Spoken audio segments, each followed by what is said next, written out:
Nakausap natin si Elsie Trinidad, who has been 37 years with the NHA.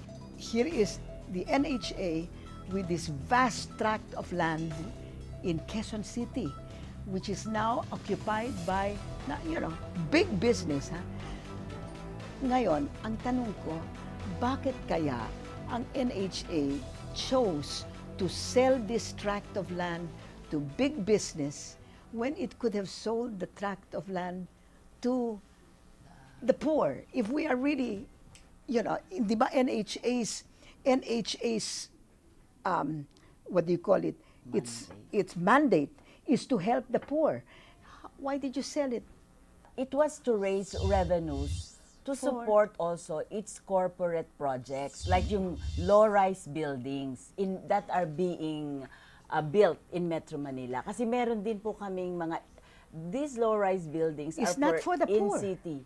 Mayroon, ma'am. The Paradise Heights, in-city resettlement Where is projects. Paradise Heights? Tondo.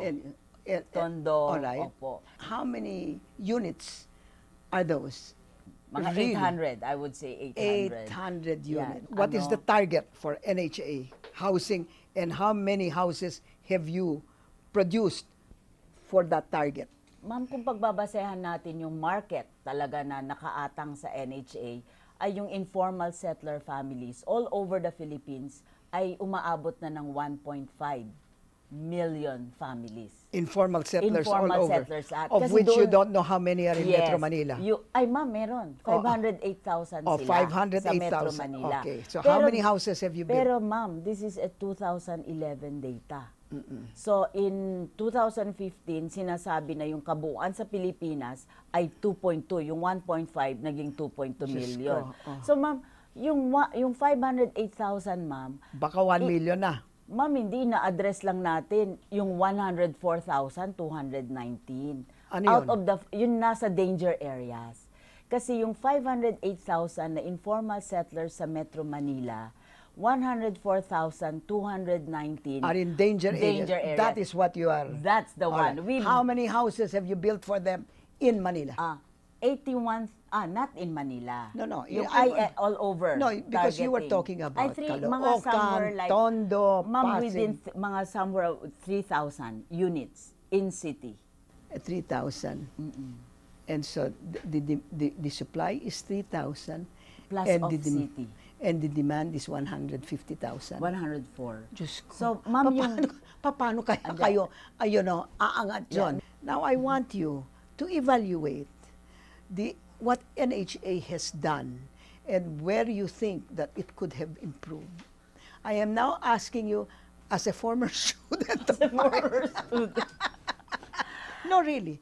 Tell me, you've been there 37 years, for God's sake. If you were to rate the NHA on a score of 1 to 10 for housing and for its mandate to help the poor, what grade would you give NHA? Are you afraid to say it?